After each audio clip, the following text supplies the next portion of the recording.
Aloha, I'm Nahua Gillows, the board chair for the Hawaii Island Economic Development Board. Our mission is to provide and promote private sector support and expertise for balanced growth in Hawaii County. Since 2005, one of our major initiatives includes developing and publishing the Comprehensive Economic Development Strategy, commonly known as the CEDS, Hawaii Island's economic roadmap moving forward. We work with other economic development boards on Oahu, Kauai, and Maui, and contribute to the overall State of Hawaii Comprehensive Economic Development Strategy. Today's Native Hawaiian Perspectives webinar is the sixth in a series with more to follow.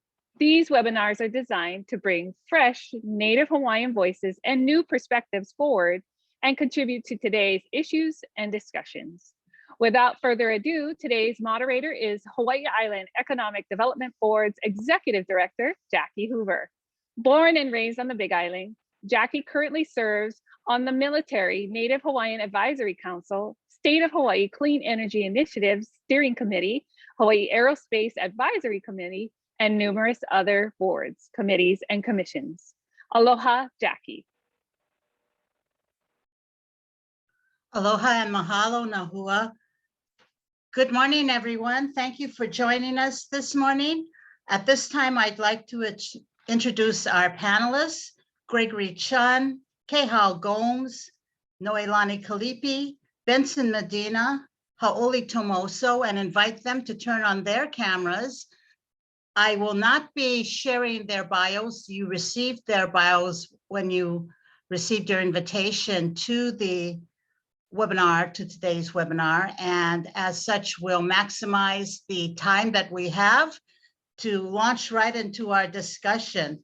And today's discussion, Native Hawaiian Perspectives, how can Native Hawaiians achieve economic parity in the 21st century? So we're going to start with me asking a question that will kind of help establish the baseline for this. So to our panelists, what are some of the root causes of poverty and the overall state population in Hawaii?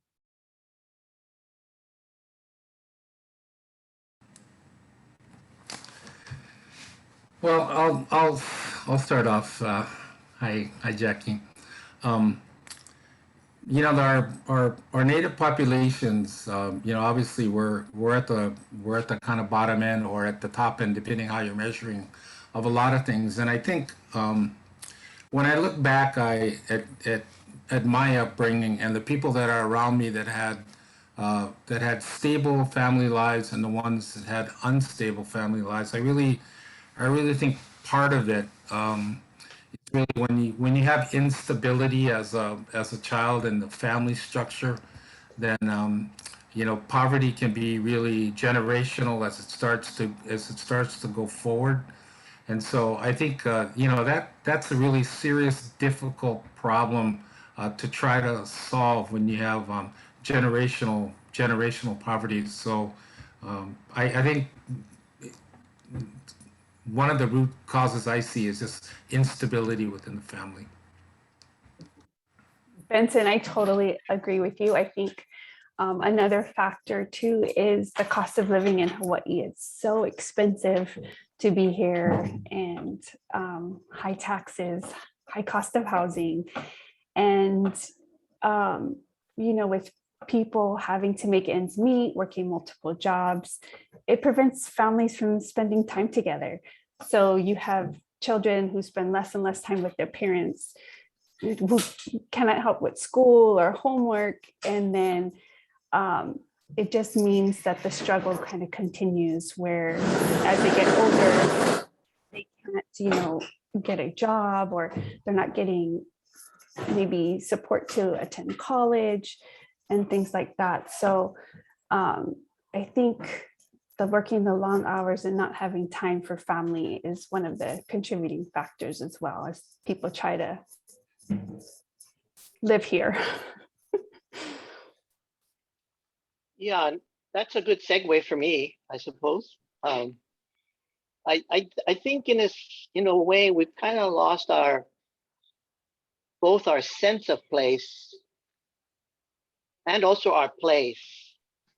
And sense of place and place is on my mind now, because there's a lot of sociological and theological discussions being held across Hawaii and across the world, actually, on this idea of living in liminal space.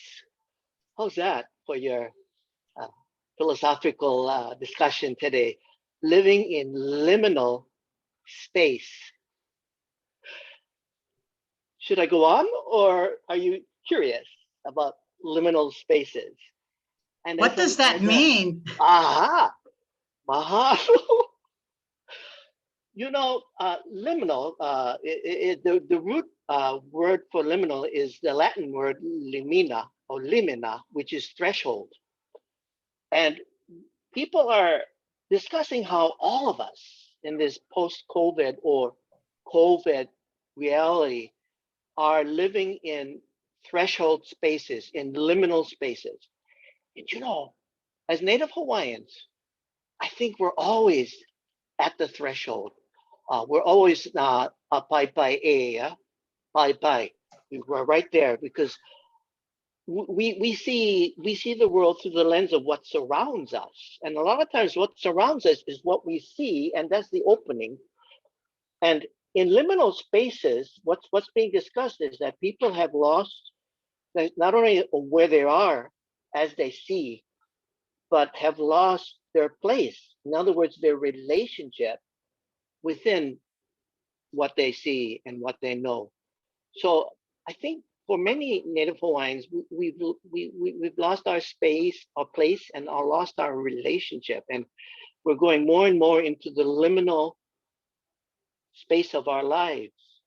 And we're always going to be in the threshold because we don't know, first of all, where we're going or how we're going or our relationship, and we don't even know where we're at.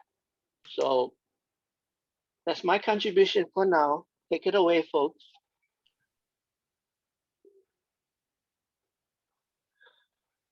Oh, I better mute. Greg, do you have anything to add to that? Yeah, you know, excuse me. I thinking a lot about this question, actually, this conversation over the last couple of days since our time together earlier this week. And, you know, I think for me, the issue of parity is tied to this notion of opportunity. And opportunity is sometimes dictated by the kinds of things that Benson and Kehao and Hau'oli are talking about, you know, sort of circumstances, whether that be family or larger circumstances on a social perspective, some of which we don't have control over, that can set in motion sort of a whole series of things. But I also wanted to approach this conversation about parity from an optimistic perspective as well, and that is sort of opportunity that we create ourselves or have a chance to create, given certain things coming together. And clearly, you know, education plays a role in that, housing plays a role in that, and whatnot. But going back to our earlier discussion this week, it was, and picking up on something that Hau'oli is talking about, I think is you know, Native Hawaiians are extremely resilient people. And part of being resilient is the ability to innovate and adapt and do what you need to do. And I think in the world going forward, there's so much more freedom or degrees of freedom for us to express our innovation, for people to express their innovation, for people to express their creativity and create economic opportunities for themselves with some of the tools that they, you know, are able to gain, or that rest of society is able to provide them over time. So I think the issue of parity is partly tied to things that sometimes are seemingly overwhelming and out of our control, but I think it's also tied to things like our own self-resilience and our own innovation ability to sort of create our own circumstances as well. I know that there's a saying, and I'm going to paraphrase here, but we don't have to be the result of our past, our history. We can be the result of the choices and decisions we make now. And I think that's part of the perspective that I just like to bring to this conversation. Mahalo. And Noe, I think Greg's comments about resilience and innovation and adaptation as something that you and I have spoken about over the years. So what say you? Thank you. I think a couple of points, right? I think it's important to contextualize the discussion in that when we're talking about parity, we're talking about parity to what, right? We're talking about parity within a Western value system, and we're talking about financial parity, right? And opportunity to build upon what Greg just talked about. But I also think part of the challenge is looking at what it is opening up the definition of wealth to go to what Hau'oli was talking about, right? And for Native Hawaiians, our definition of wealth wasn't just money and transaction. It was the thriving environment. It was the biosystems, operating together. It was kuleana and reciprocity, all working together. So I do think it's important to remember that and to also, acknowledge the fact that, in many cases, sometimes we're only judged and looked upon in terms of financial situations, and that's very real, right? I'm not at all saying that that's not real, and that poverty is not happening, and that there should be things done to help and sustain. But at the same time, there are other things that are just as important that should also be included in the definition of wealth, right? And that is our connection to place, that is our family, that is the ability to live together in generational places where we understand how the water flows, we understand what the rain and the wind is going to do, etc. So I do think that that's important. And then building upon the resiliency, I think it's I'm very fortunate to work with a number of different people in a number of different places who have pointed out the irony of the fact that Native Hawaiians lived in these islands for thousands of years sustainably, working well within the systems, and all of that science and technology is embedded within our culture, in our language, in our chants, in our practices. And now that we are facing what we're facing with respect to global climate change, it's being considered innovation. And so we'll take that opportunity, however it is, in terms of being able to rely and perpetuate our understanding and relationships with nature in ways that then help us to bridge within the Western standards and thrive. And I think that's the opportunity to build upon what Greg is talking about. Thank you.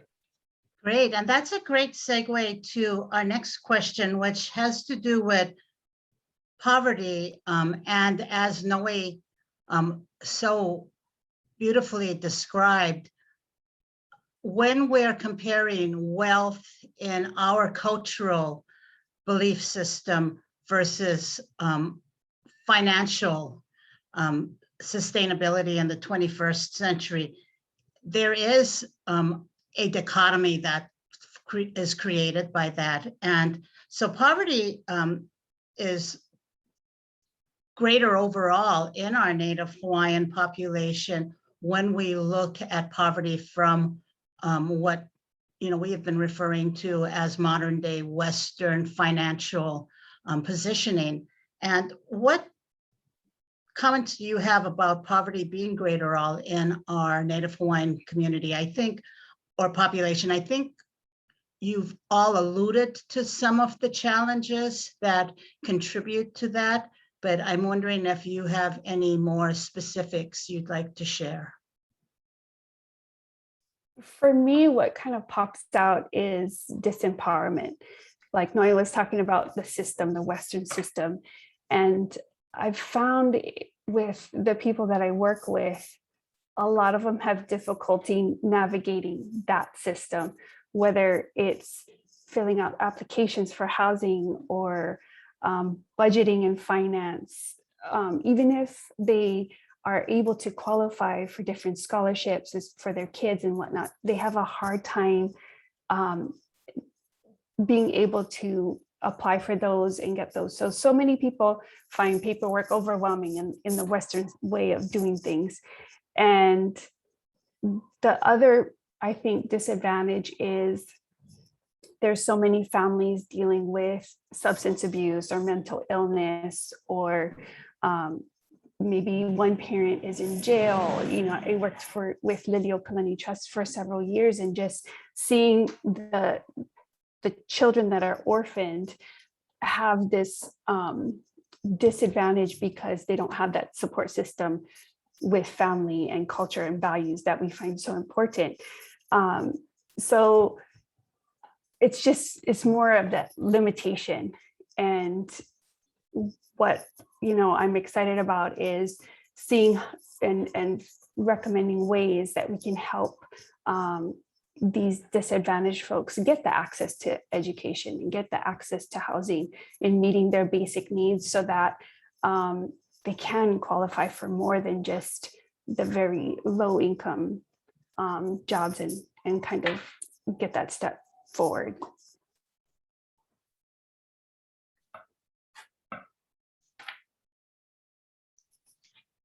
What jumps out for me, thank you, Kehawu, in terms of poverty, and I like what Noi said in terms of how do we define wealth. And that's my connection with what I started out with, the idea of losing your sense of place and your place within that sense. Sometimes right now, because of the disarray of many of our ohana and the family systems we have as Oiwi, people feel awfully alone. And it's an awful feeling to feel alone. Yet we fail to realize that we have family that we can probably depend on and rely on to find our way back to the place we're supposed to be and to regenerate our relationship. But maybe we're stopped. There's a stopple to that because either we don't know our family, or we feel that maybe the family is thrown us away. And I really think this is a kako thing then, that we have to help each other find our way back to that place and understanding our sense of place, and understanding that what true wealth is for us. And we have it all. Maybe we've lost our resiliency, or maybe have kind of not understood that we are resilient people, and we just have to help each other find it again. I want to pick up on Greg's comment about opportunity, because I think now it's about opportunity and resources, right? So my stepdaughter is in Massachusetts right now, right? Her husband is in the Coast Guard. He's gonna get out next summer, and so they're contemplating, well, can they move back to Hawaii? Is it going to be affordable for them? Can he get a job? Can she get a job? And so when we're discussing this almost daily, to me, I tell her, it comes down to opportunities and resources, right? So if you have opportunity, there's work here, there's opportunity for you to get your kids in schools, all of that, but also resources. And resources are not just financial resources, right? Because for all of these years, she's been on the mainland by herself.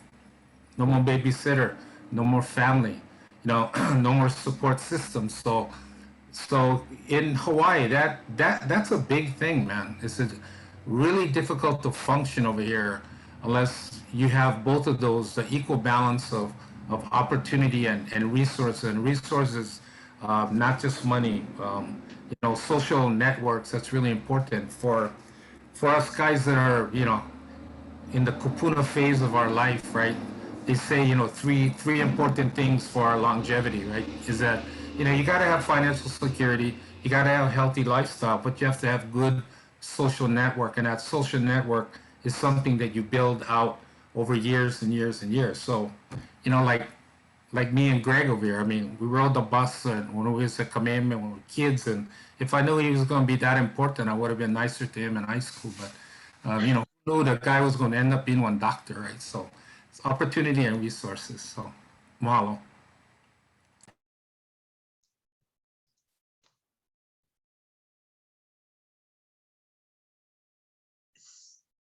So I'm wondering if, based on the conversation we've had so far, is there a perception that Native Hawaiians have less opportunities or less access to resources? And Jackie, I think there's truth to that, for all the reasons that have been shared and others. So I don't want to minimize the challenges that many of our Lahui face. I mean, I think all of us here have our own sort of personal experiences in some form or fashion with whether it's raising family or helping family or taking care of parents, all of those things. So clearly those things can impact us a lot. But I think at our core, I'm not sure how to respond to, I wanted to pick up on something Hau'oli said. At our core, I think we are resilient people. Now, whether other stuff is sort of piled on top of that, therefore we can't tap into that, I'm not sure. But I firmly believe it's part of our DNA. I mean, we wouldn't have been able to survive the way we have survived, our kupuna survived here in these lands. We wouldn't have been able to find this place, get to this place without that resilience.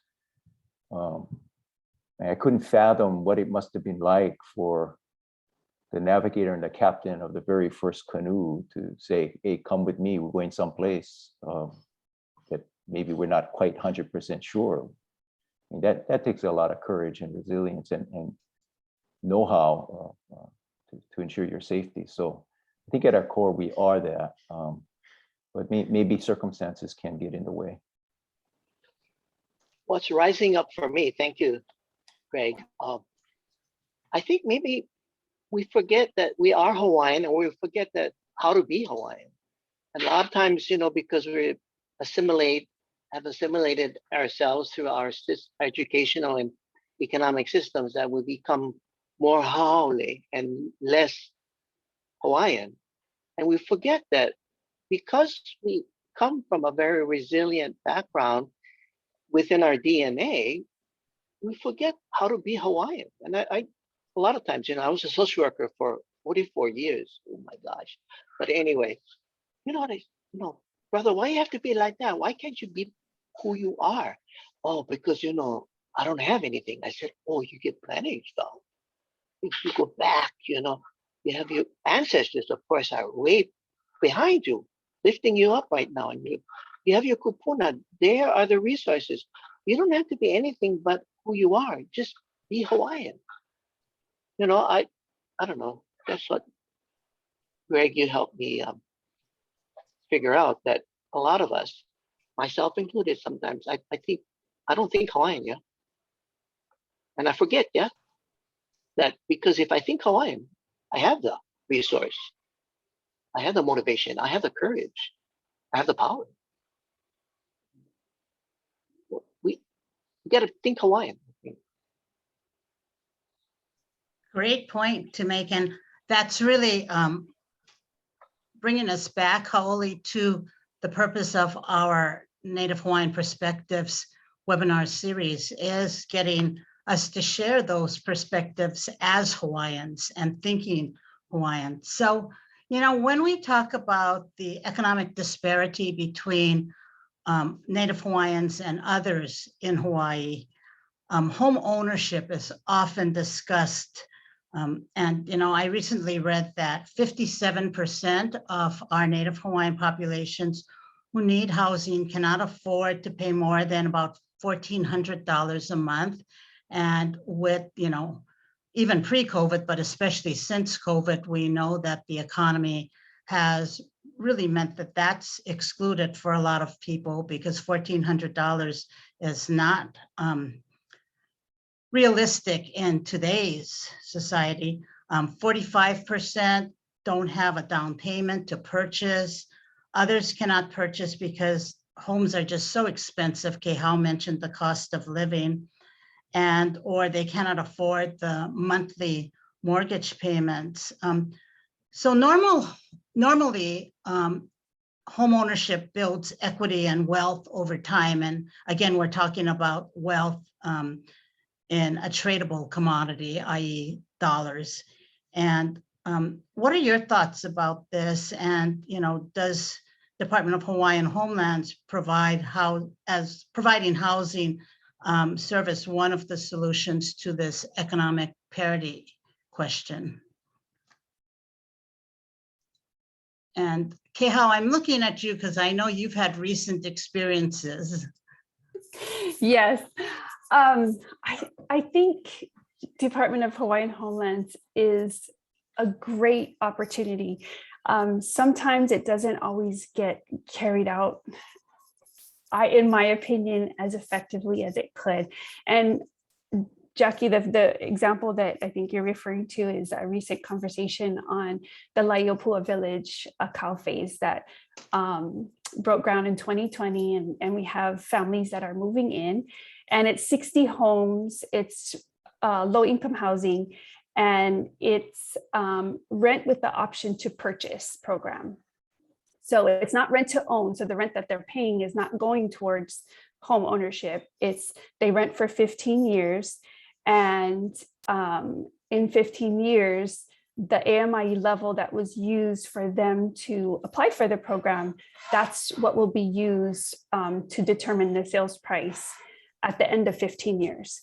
So I helped a family kind of navigate some of this, and it was just super eye-opening, because right off the bat you're like, oh my gosh, this is an awesome thing, low income housing for our Native people.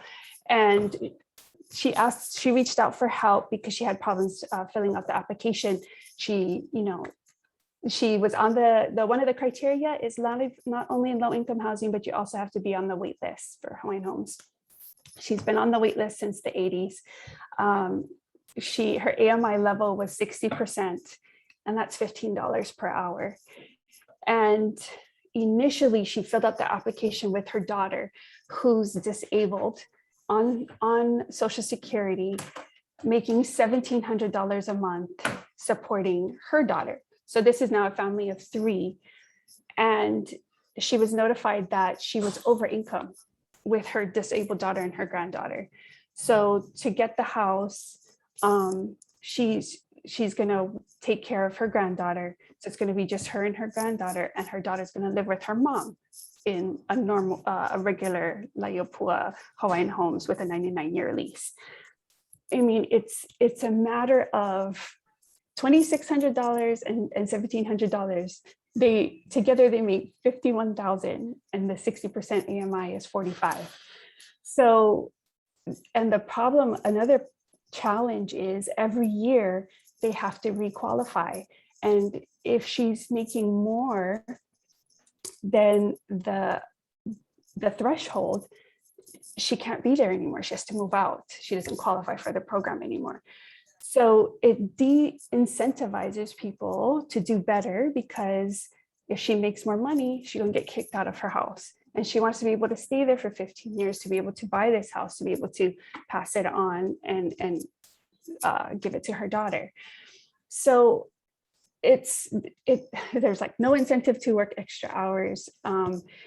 And she's also getting rent and mortgage rent assistance through the rent program with Hope Services. So she is in this low income housing she qualified for, yet she no more money for pay her rent and live on $15 an hour. So she's been getting assistance for the past year, which qualifies her for the program, but yet the money that she's been saving getting rent help I don't know what's been happening to that money. And I know that her car broke down and she bought a new car. So it comes into the whole line of financial literacy. It's like, we need to have kind of revamp the program and get something in place to be like, if you're getting, assistance, is just helping people with their budget, and in this rent for purchase program, it's $1,100 per month for this house, this 2-bedroom, 2-bath house. She only has to pay $900 to the property management company because they allot her $200 for utilities. But instead of, what I would suggest is they collect the whole $1,100 from her, take the $200 and put it in a savings account, because in 15 years, she'll have money for a down payment to go towards that purchase. It's just finding creative ways to enable folks to be able to succeed if we're giving them, Hawaiian Homes is helping them along the process. So, she had to struggle to come up with the $600 deposit. She didn't have it in order to move into her home that she needs to rent. So it's just this whole cycle, and trying to figure out ways to break that cycle. So yes, Hawaiian Homes is super helpful, but then at the same time, maybe revamping the program to be able to set these folks up for success in 15 years. Because if our median price of a house here in Kona is $700,000, in 15 years, it's going to be $1 million. And who can afford that? Right? I don't mean to be. Kalame. No, go ahead, Haoli. I don't mean to be so contrarian here, but I get the sense that sometimes what we're trying to do is fit a square peg in a round hole. And I think there's a lot of dissonance we have as Native Hawaiians in this very Western economy and Western system, because a lot of times, auntie and sister and can live together, but the system, which is not couched in Native Hawaiian values, but more Western approaches to things, can accommodate our Native Hawaiian sense of place and our place in that sense, to understand that ohana doesn't have to break apart to stay together and live in something that can become theirs. I have to disclose that I was a Hawaiian Homes Commissioner for 9 years. So it was like, back at the table of the commission. Okay, so the social worker on the commission had to go talk to Auntie. Auntie, let's figure this out. But is it like sometimes we're up against being a square peg in a round hole. We have to fit somehow in there, and maybe it takes our resiliency and our strength to come up with a solution. But hey, that's a great solution. Put the $200 in a savings, but that took everything of a Native Hawaiian mind to figure that out. But in other ways too, it takes a Native Hawaiian mind to figure something out that doesn't look anything like Native Hawaiian. I mean, our educational system being a big example, I think.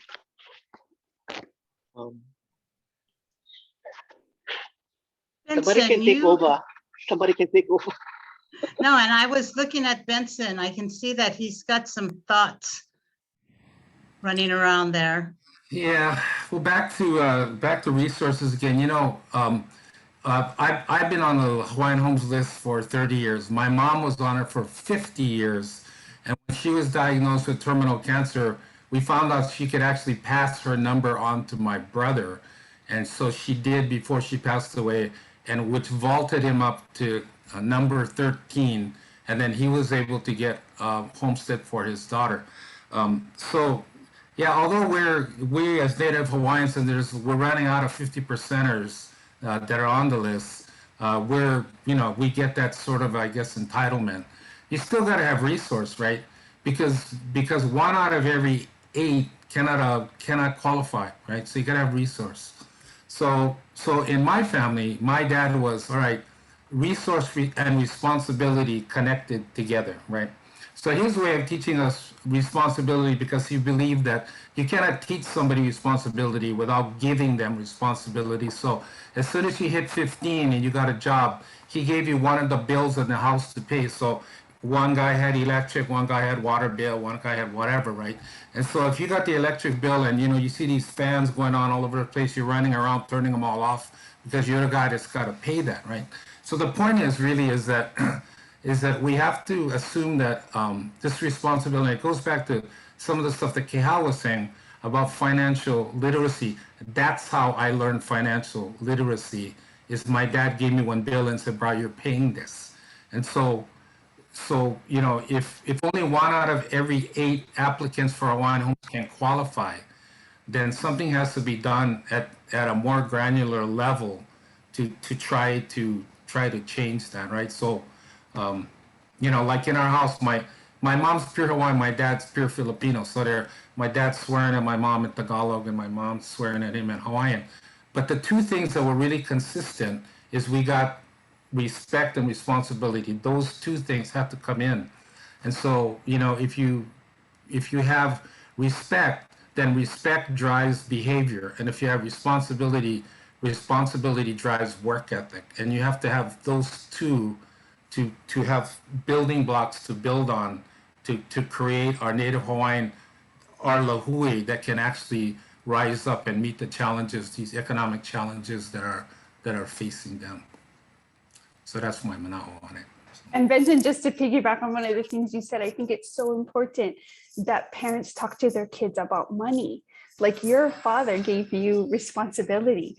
And I know growing up, my parents never told me about how much money they made or where their investments were or anything like that. They just said, when you work, save your money and pay your 10% tithe to God, to the church. And that was the extent of what I knew about money, is, oh, gotta save. But they didn't tell me how to budget. They just said, they instilled work ethic. So we were hard workers, but some of the stuff I had to learn trial and error. And I think it's so important that we emphasize to our kids about teaching them about money and about budgeting. I think that's where it kind of starts from there.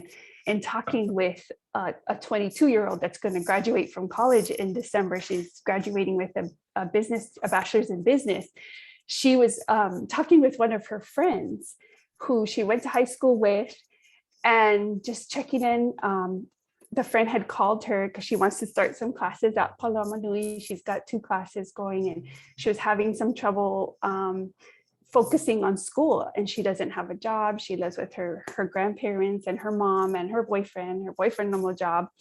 But this 22-year-old is recognizing the importance of education and getting a job. She works at Four Seasons in HR as part of her internship for college.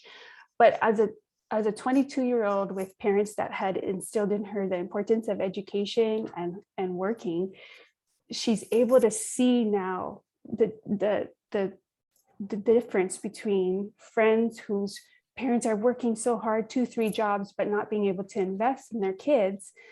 Now this girl feels anxiety over 2 courses at the community college and is reaching out to her friend, for some help. So it just comes down to the core of the family unit and our values as Native people. That is such a great segue, because I'm listening to you all, and it's clear that financial literacy is important. And I'm wondering if Greg, Noe, and all of you could share if your families did speak to you about finances or provide education about finances, and also that connection to our family values, that there is that definite linkage there. And I'm hearing a recurring theme in some of the conversations we're having.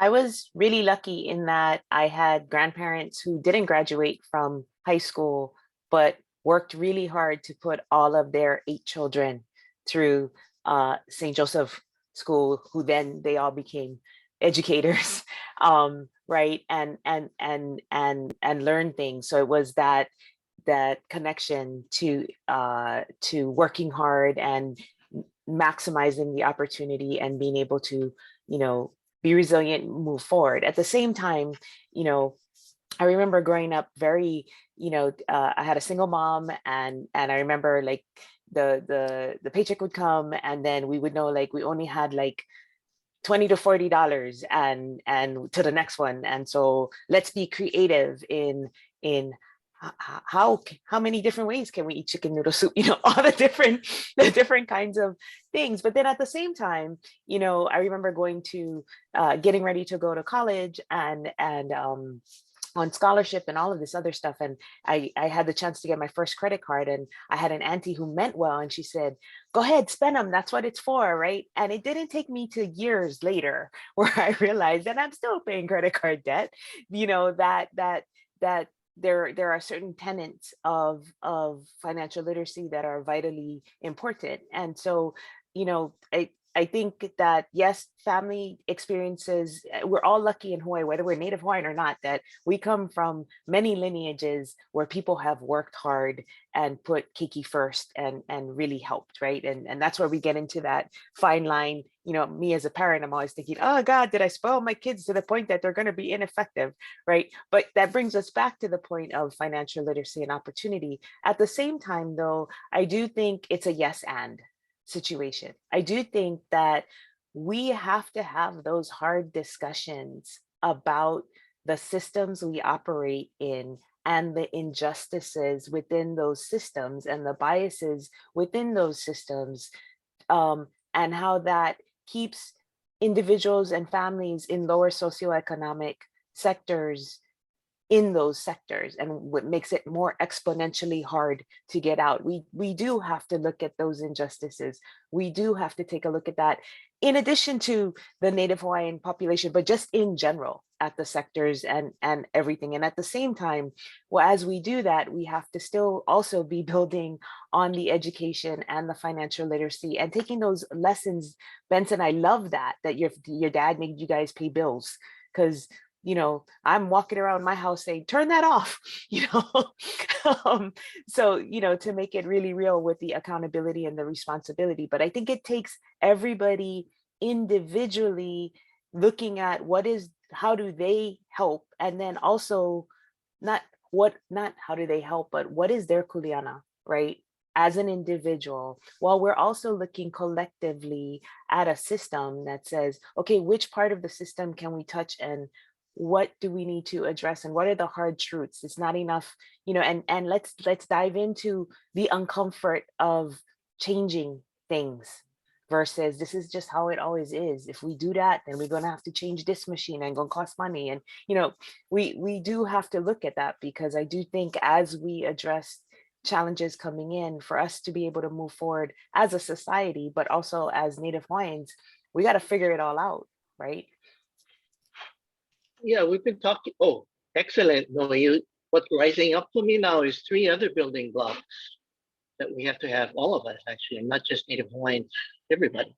First of all is commitment, the building block of being committed, the building block then of being courageous, and the building block of being disciplined, to face head on what's coming at us, especially if we want to find our way back with our sense of place and our place within it.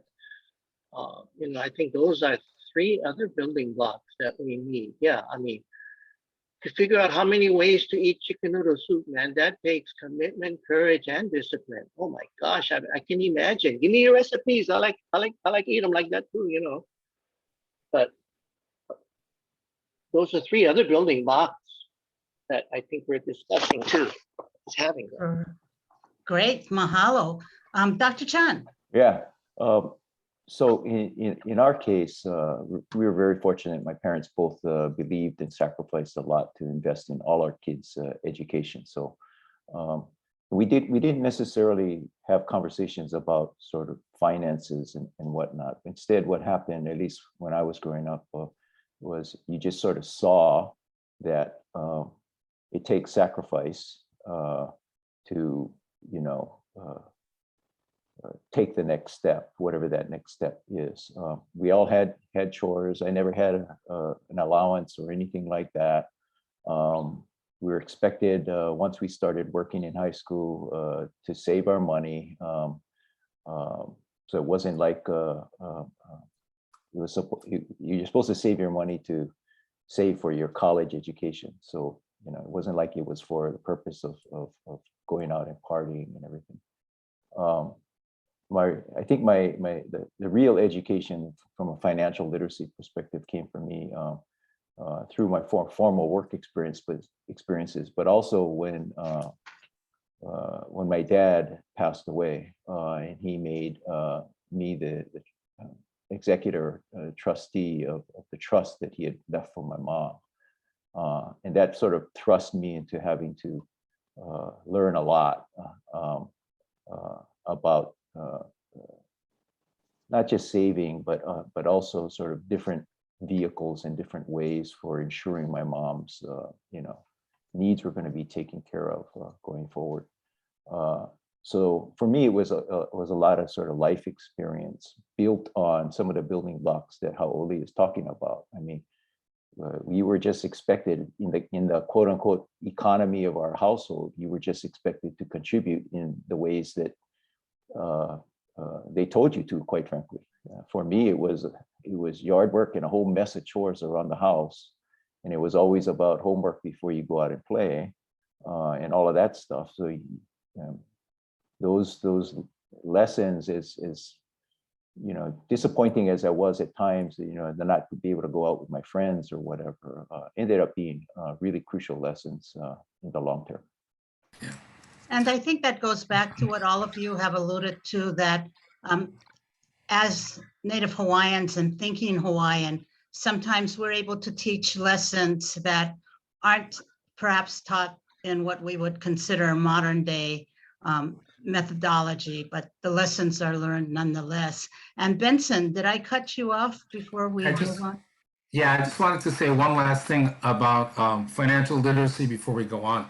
So we on Hawaii Island have, great programs over here. I wanted to do a shout out to Kelly Lincoln and her gang at Hawaiian Community Assets in Keaukaha that are doing financial literacy education, not just for, a lot of young people, they come in and they have no idea, and their whole thing is to explain credit and, how to build the credit so they can buy a house. But you can go in there at any age. You can be 70 years old and go in there and say, hey, I don't even know I got one credit report, and you can start there. So you can start anywhere, and there's assets out there that can help you. I just wanted to add that in there. Thanks.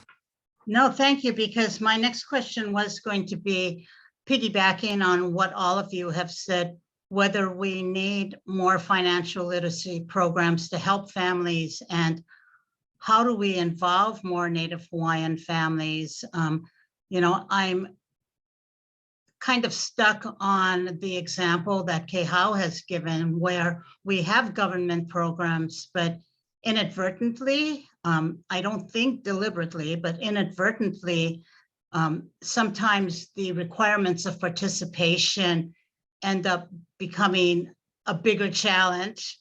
And also, as I think you used the word disincentives, sometimes people are disincentivized to participate because of various scenarios. But why do you think financial literacy is not taught in our public schools?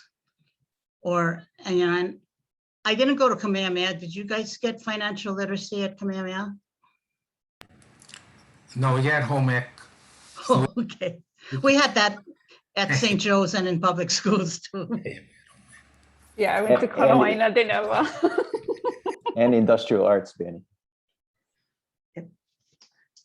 So I think what I'm hearing, and Hau'oli mentioned, and Benson, both of you being on the DHHL commission, that there are certainly opportunities there, but these opportunities can be supported even more with supplemental things such as financial literacy and revisiting some of the policies perhaps that Kehau mentioned. So since we're discussing this, and of course, it's not a one size fits all. So DHHL can't be expected to fix everything for us. Where do you all think OHA and the Ali'i Trust fit into the equation to help Native Hawaiians achieve economic parity? Because all of you have talked about the resilience, but also simultaneously the need to collectively do this as Ohana. And I think all of us in Hawaii recognize that our Ohana extends beyond, our blood quantum and personal DNA. So where does OHA and the Ali'i Trust fit in? Jackie, before we get into that, I just want to share that I think there's obviously a role for OHA, the Ali'i Trust, and everyone else. But along those lines, I think we have to meet people where they are, right?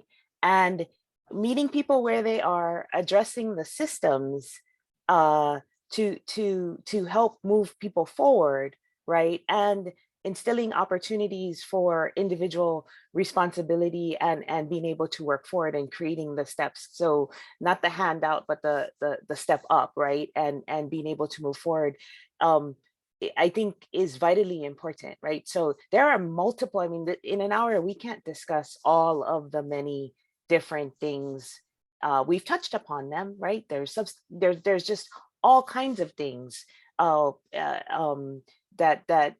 that contribute to the statistics that we are seeing. But as we look at solutions, I think it's important to understand there's not just one, right? It's multiple. And whether you're OHA and Ali'i Trust, the government or private sector philanthropy, it's coming together to really have the intent, right? And the willingness to be courageous, to have the commitment to meet what Hau'oli is talking about, but really to address the things that need to be addressed with people where they are, and then creating the support system, improving, not creating, because the support systems exist, improving realistically the support systems. Right, so that goes back to what Benson was sharing about the financial literacy training in Keaukaha. So what I'm hearing, Noe, is we have to replicate that, but not have everybody going to the community center in Keaukaha, having that opportunity go to where the people are. Is that what you mean? I mean all of the issues, whether it is lack of access and opportunity, whether it's not knowing about a program, whether it's a health equity issue, all of that. It's more than financial literacy. Financial literacy is very helpful, but you have to be in the right frame of mind to be able to, it's hard to think about financial literacy when you don't know if you can eat, right? So, Right. So we have to meet people, everyone in where they are, to help them, and address those things. That's kind of what I meant. Great, thank you. Hau'oli. I was just going to say, from what Noe was talking about, we've been talking, all of us on this panel, we've been talking very anecdotally from our own experiences. And I once participated in a literacy discussion, and what we started out with was the talk story of Wala'au about what was happening or what has happened to us that brings us to this group. And I think if we start teaching literacy, especially financial literacy, anecdotally, from where we're at, from our own experiences, each of us on this call can understand what happened to us when we were kids and what was instilled with us. Never have book, never have textbook, never have curriculum, never even have money. But we were told to do this and we did it. And look what happened is that we became successful. And even though we lost our sense of place, we came back to the place because we knew it very well. So I think if we attach anecdotal kinds of realities and anecdotal means to get to the very informed, even transformative reality of financial literacy, I think we'll be doing ourselves a great favor. We'll be very Hawaiian and very cultural about it. Mahalo. Now we get to the part where it's always the hardest part for me in moderating these webinars, because we have just under 5 minutes to go. And with 5 panelists, I need each of you to give us your closing thoughts. And thank you so much. Obviously, it's so much more than financial literacy. We know that our council, our legislature, and others are making financial literacy programs available, but it's also important that everyone recognize that along with that financial literacy, there are other lessons that need to be integrated, because there are so many multiple facets to the economic parity that we're seeking for our people. So if we could just have you start giving your closing thoughts, and thank you so much. Oh, and I do want to recognize that the Hawaii Small Business Development Corp also provides financial literacy help, and anyone who's interested in seeking these opportunities, drop us a note after the webinar. We're happy to help put you in touch with some of the resources that are available. And at this point, I'm just waiting for someone to volunteer their final mana'o. I'll go. You know, I was just kind of scrolling through some of the people that are participating, listening today. And that list of people that came today, these 80 some odd people, on that list, there's some community monsters in there. I mean, meaning people that have come out and that have done unbelievable service to the community. So my message today is, look, I'm a Native Hawaiian. I'm a 50%er. I'm on the list. I went to Kamehameha. I have all of these tremendous assets available to me as a Native Hawaiian, right? So I can take advantage of them if I so choose or whatever. But if it's about parity for Native Hawaiians, my message is that you gotta stop expecting it and having a sense of entitlement and go out and do something for your community, because I'm looking at the 6 of us that's on the screen right now, and all of us are all members of boards, members of Rotary, chambers, all of that, where we're coming out. And like I said, I was looking at the list of guys on there, you know, the Tommy Goy on there, Walla Yoshibashi, all of these guys who have devoted a lot of time into the community to give back to the community. And when you do that, what happens is that people start to notice, like, wow, you know, this is a guy who's not just a taker, but he's a giver too. And so then opportunities will show up. People start to view you and perceive you now as somebody that's not just sitting back and entitled to take all the stuff, but is willing to give. And then that cycle repeats itself to your children, to your mo'opuna. Because my belief is that it comes down to what it is you're going to do. So before I went off to college, my grandma was already ready to pass away. And the last thing that she told me was my maku'u, my maka'u, which is don't be afraid. Don't be afraid. And so I think we need courage to move on. And so that's, you know, basically my manao today. And I appreciate having the chance to follow out with everybody today. Wow. Mahalo. Dr. Chun. Thanks, Jackie, and great discussion to my colleagues. Building off of something that Noi said, there is no one answer, right? There are multiple avenues, multiple paths, and some of it comes down to what Benny was talking about, you know, sort of individual, sort of persistence and resilience. I do think, however, that it's sort of at the opposite end of the spectrum. A lot of what we've been talking about is systemic change, and systemic change can only occur through broad scale collaboration and partnership. And that's where I think the elite trusts and the OHAs of the world can come together a little bit more effectively. There's this notion of collective impact, you know, in the social philanthropy circles, and coming together around a common set of goals that you contribute to within the scope of your own respective organization's mission, I think could be something that could move the system in some different ways. Great. So we're trying to be respectful of everyone's time. So if anyone else has any closing remarks, we definitely want to hear from them or from you. I just want to say thank you, and I fully agree. I do think that it's multiple things, and in terms of we have to address the system, and we also have to work as individuals. And what's important is the shared vision moving forward. And we have to understand our place within this sense of who we are, and it really is a kako thing.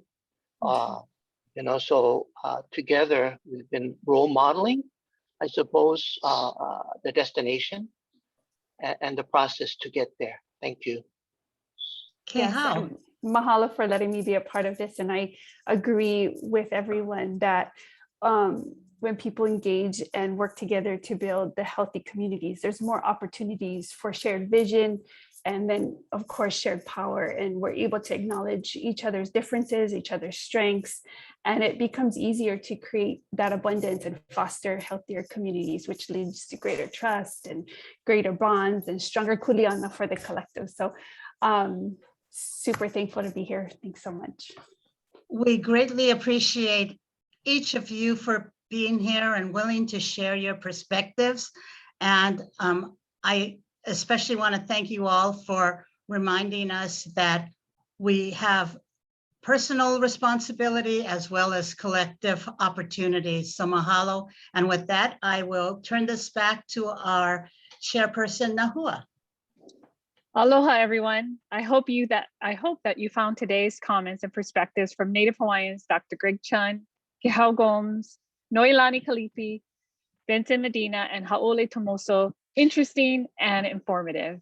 Mahalo to all of our panelists for sharing their mana'o.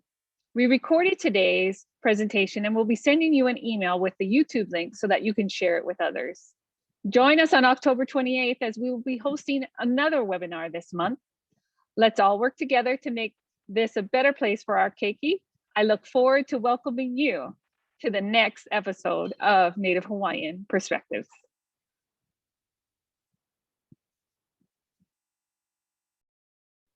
Mahalo, everyone. Thank you.